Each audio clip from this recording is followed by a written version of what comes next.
Bonjour.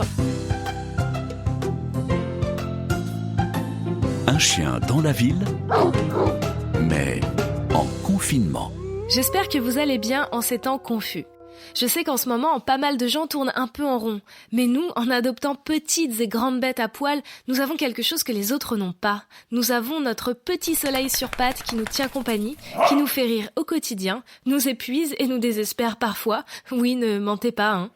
Youpla, qui aujourd'hui est étonnamment calme, était hyper pressé de vous retrouver. Le pauvre, faut dire que maintenant, monsieur me supporte H24 depuis le confinement. Le numéro précédent, il parlait justement de ça, et sur toutes les idées reçues qu'on a sur le Covid-19 et les animaux. Si jamais vous l'avez raté, vous savez où le trouver ? Aujourd'hui, je pense qu'on est arrivé à un stade où on a tous besoin de se changer les idées et peut-être un peu de légèreté dans tout ça. Je vous propose de découvrir une équipe de choc que, une fois n'est pas coutume, je vais laisser se présenter. Il y a Katsu, qui est un petit chien de 9 ans, un pincher nain, qui est un chien hyper citadin. Elle déteste les hautes herbes et la campagne.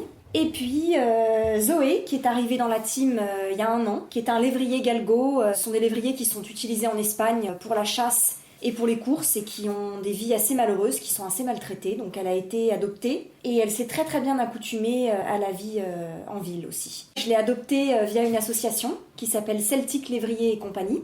C'est une association basée dans le Grand Ouest et qui fait des sauvetages et qui travaille avec un refuge partenaire en Espagne. Ma première chienne, je l'ai achetée dans un petit élevage à la campagne parce que en fait, j'avais voulu adopter au départ. J'étais allée à la SPA et il m'avait vivement découragée. Ça va être trop compliqué, vous aurez des problèmes avec les voisins, en plus vous travaillez donc vous n'êtes pas là la journée. Et c'est vrai qu'à l'époque, il y avait beaucoup moins les réseaux sociaux, on connaissait moins les associations, j'étais moins informée qu'aujourd'hui. Et donc finalement, un peu en désespoir de cause et peut-être aussi faute d'avoir fait suffisamment de recherches, j'ai choisi la facilité. Aujourd'hui, je le referai pas parce que c'est vrai que mon jugement a évolué. Moi, je trouve qu'il n'est pas normal de marchander le vivant. Pour moi, les chiens sont des êtres qui ont des affects, des représentations, une sensibilité tout comme nous. Et je suis contre le fait de les vendre. Il y en a beaucoup trop. Donc les refuges sont pleins à craquer. Pour moi, il n'y a aucune raison. C'est vraiment dommage en fait de ne pas adopter, quoi. Et puis, comme j'ai adopté une deuxième chienne, je peux vraiment témoigner et dire que c'est que du bonheur et que les chiens adoptés sont particulièrement reconnaissants. Je trouve qu'il y a un rapport qui se crée qui n'est pas du tout le même qu'avec des animaux qu'on a achetés en élevage. Je les considère réellement comme mes filles et comme partie intégrante de la famille. Ohana signifie famille. Famille signifie que personne ne doit être abandonné ni oublié. Oui. Effectivement, des chiens qui cherchent une famille parce que abandonnés et oubliés, il y en a encore beaucoup trop. À la base, le mien, il allait être abandonné sur une brocante. Bravo, hein. C'est classe. Après, avec toutes les conneries qu'il m'a trouvé à faire, je vous dis pas que parfois, j'ai pas songé à l'échanger contre un plat de lasagne maison. C'est systématiquement débile, mais c'est toujours inattendu. Mais non, c'est une blague. Je vais pas t'échanger contre un bout de lard, moi. Fais pas style que t'es pas un vendu, je te vois. Hein. Ça vous dit d'aller faire une balade avec Zoé et Katsu ? Allez, laisse-moi prendre mon manteau, ma laisse, mes sacs, et on y va.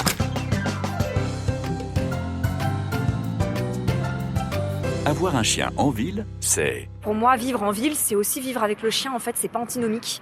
Et en plus de ça, les chiens que j'ai, ce sont des chiens qui préfèrent la ville à la campagne. Et du coup, pour moi, c'est une question d'habitude. Mais des chiens qui grandissent en ville peuvent tout à fait bien s'y adapter.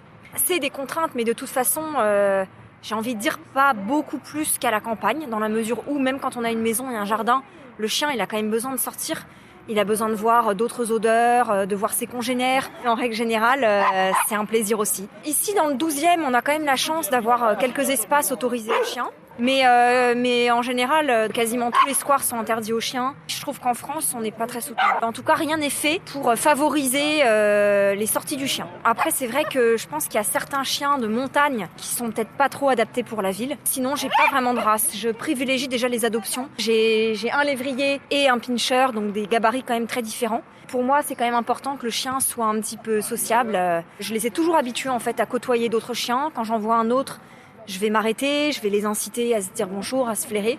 Pour moi, c'est naturel pour eux, ils en ont besoin et ça contribue à leur équilibre. C'est un chien qui est, oui, vraiment sociabilisé, qui côtoie beaucoup de monde et des personnes de toutes sortes en fait, et pas que ses proches et sa famille. On s'arrange toujours pour partir en vacances dans des lieux où on peut les prendre. Mon conjoint, Laurent, qui travaille à l'hôpital, Il a déjà emmené notre chienne quand elle était en convalescence à son bureau où il recevait pas les patients. Et moi je fais du télétravail aussi de temps en temps, donc ça me permet d'être avec la chienne. Je les sors 3 fois par jour. Quand je suis pas à la maison, je fais appel à un promeneur de quartier pour les sortir, donc elles restent jamais du matin au soir toutes seules. Elles ont leurs amis, leur groupe d'amis qu'elles retrouvent tous les jours. Elles n'ont pas l'air malheureuses. Moi, j'ai une chienne qui aboie énormément. Ça me pose parfois problème avec les voisins. Dès que j'arrive, elle aboie. Dès que quelqu'un est devant le palier, elle aboie. Donc j'ai souvent des remarques et j'ai jamais trouvé la solution à ça. Elle mange du caca aussi. Un vétérinaire nous a expliqué que c'était naturel, que parfois même quand ils sont malades, ils vont remanger des excréments parce que ça leur permet d'assimiler en fait des nutriments qu'ils n'ont pas. Notre chienne, là, elle a failli mourir récemment, Zoé, le lévrier, parce qu'elle courait très vite. Et en fait, elle a percuté un grillage. Et c'est vrai qu'on n'avait pas du tout anticipé ça, et du coup, fracture des cervicales. Et heureusement, on a la chance d'être à côté de l'école vétérinaire de Maison-Alfort, où il y a des grands spécialistes qui l'ont opérée, et maintenant, elle va très bien, mais on a eu une très grosse frayeur. La Minute Veto. Il y a eu une phase de rééducation un petit peu difficile, où il a fallu lui réapprendre à marcher.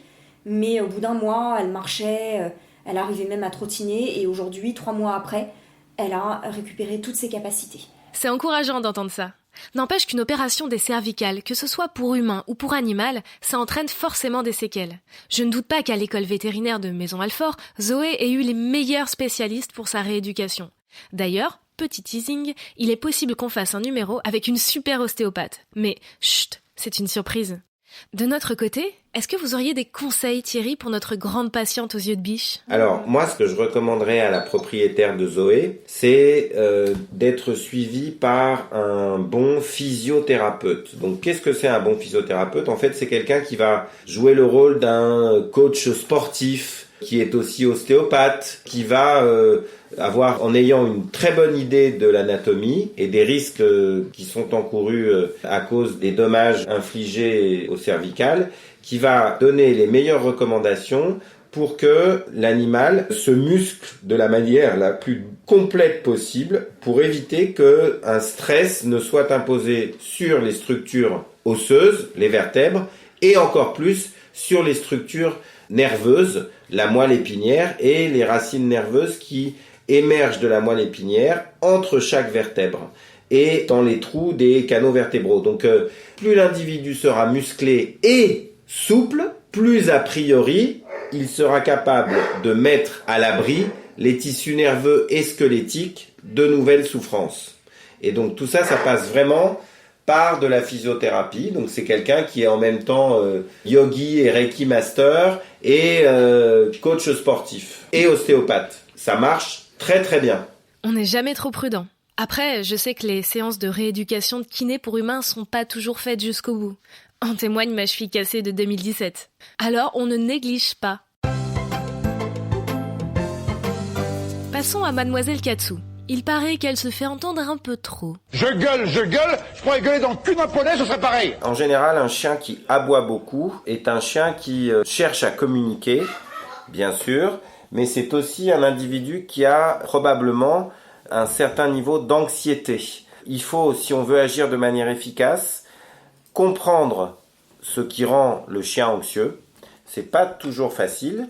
Parfois, le chien a vraiment une personnalité anxieuse et par-dessus ça, sa qualité de vie, sa vie au quotidien, ce qu'en éthologie on appelle le budget temps-activité, ne sont pas adaptés à ses besoins et notamment à la nature de sa personnalité. Et du coup, tant qu'on n'aura pas donné réponse de manière favorable à l'anxiété généralisée et chronique du sujet, il restera un sujet qui vocalise toujours beaucoup, qui aboie toujours beaucoup.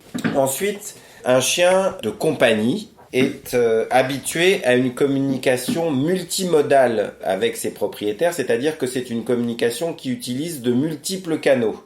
Il va effectivement vocaliser, et en général, ça marche bien pour capter notre attention. Il va savoir aussi moduler les intonations, les tonalités de ces vocalises. On appelle ça la prosodie, c'est-à-dire que il y a des études scientifiques très intéressantes qui ont comparé l'infant directed speech, la manière dont les mamans parlent à leur enfant, en gagatisant un peu. Les anglo-saxons, ils ont le terme mothering. Mothering, ça veut dire parler à son bébé. Ouh, qu'il est mignon, ouh, qu'il est beau. Et en fait, on se rend compte que ces types de vocalises, où on met une intonation particulière, où on met une mélodie particulière, eh bien, elles parlent autant à nos chiens de compagnie qu'à nos enfants. Et nos chiens de compagnie sont tout à fait capables de percevoir dans la manière dont nous effectuons nos vocalises à leur égard, nos bonnes intentions, notre bienveillance, notre bonne humeur. Et de la même manière, ils sont capables de percevoir lorsque nous sommes excédés, lorsque nous sommes en colère, lorsque nous sommes impatients, parce que on passe ça dans nos voix. Maintenant, des scientifiques très sérieux étudient le Pet Directed Speech et ils trouvent qu'il y a énormément de similitudes quand quelqu'un de bienveillant et d'attentionné veut avant tout l'apaiser, le rassurer en utilisant cette voix douce et mélodieuse. Ok, donc il faut agir sur ce mal-être et cette anxiété. Mais j'imagine que la solution qu'on a tous utilisée un jour en lui assénant de se taire n'est pas la bonne, non ? Je me trompe ? Eh bien, sur un individu anxieux, c'est probablement la dernière chose à faire parce que la conséquence de ça, c'est que ça va forcément augmenter son anxiété. Plutôt que de vouloir agir directement sur le comportement qui nous gêne, il faut avant tout essayer d'agir sur les états émotionnels, les humeurs du chien anxieux.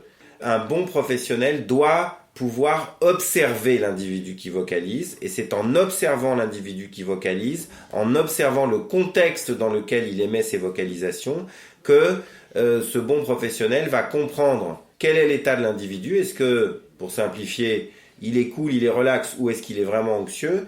Et deux, va comprendre comment est-ce qu'on peut agir de manière efficace pour diminuer l'intensité et la fréquence de ce comportement si gênant. Il existe quelque chose qui marche presque à tous les coups. C'est tout simplement les colliers qui déchargent de l'électricité quand le chien aboie de manière intempestive. Mais on majore encore l'anxiété du chien qui vocalise. Finalement, on est extrêmement maltraitant quand on utilise ce type de dispositif. On les applique sur un individu qui est déjà anxieux et probablement malheureux. Et quand on les applique, on renforce encore l'anxiété et le malheur probable de cet individu. Donc c'est évidemment pas ce que je recommande. Anne-Marie, comme vous l'avez compris, il y a une solution. Mais il va falloir creuser un peu par contre. Et vous savez quoi ? Je vous ai gardé le meilleur pour la fin. Ok, écartez-vous, je vais gerber. Ok, non, ça va. Ah, on arrive dans le dur là. Enfin, dans le mou, si vous voyez ce que je veux dire. Oui, ne faites pas semblant. Celui qui a un chien qui a jamais mangé de caca me lance la première pierre. Et le caca des pigeons, c'est caca. Faut pas manger. Il faut savoir que l'écoéthologie du chien, c'est de manger des excréments. Le chien d'aujourd'hui et le loup d'aujourd'hui ont un ancêtre commun, il y a probablement 40 000 ans, et il y a une divergence nette qui s'effectue à partir de là entre deux lignées. Une lignée qui continue à vivre en groupe dans des lieux non colonisés, non habités par l'homme, et qui chasse en groupe, en prédateurs, de la petite, moyenne et grosse faune sauvage, et puis une lignée d'individus qui suivent l'homme dans tous les habitats qu'il colonise et qui vivent dans sa proximité. Ce sont des commensaux. C'est un peu comme les rats en fait. Dans ces cas-là, ces chiens sont des charognards. Ils charognent tout ce que nous ne mangeons pas et tout ce que nous produisons comme déchets riches en goût et en constituants alimentaires qui sont entre guillemets importants pour les chiens. Donc ça peut être des protéines, ça peut être des graisses et même des sucres. Et qu'est-ce qui est si riche en protéines, en graisses et en sucre, surtout pour un pauvre chien qui ne mange que des croquettes? Il n'y a rien de moins naturel que de manger des croquettes. Ce sont des aliments ultra transformés.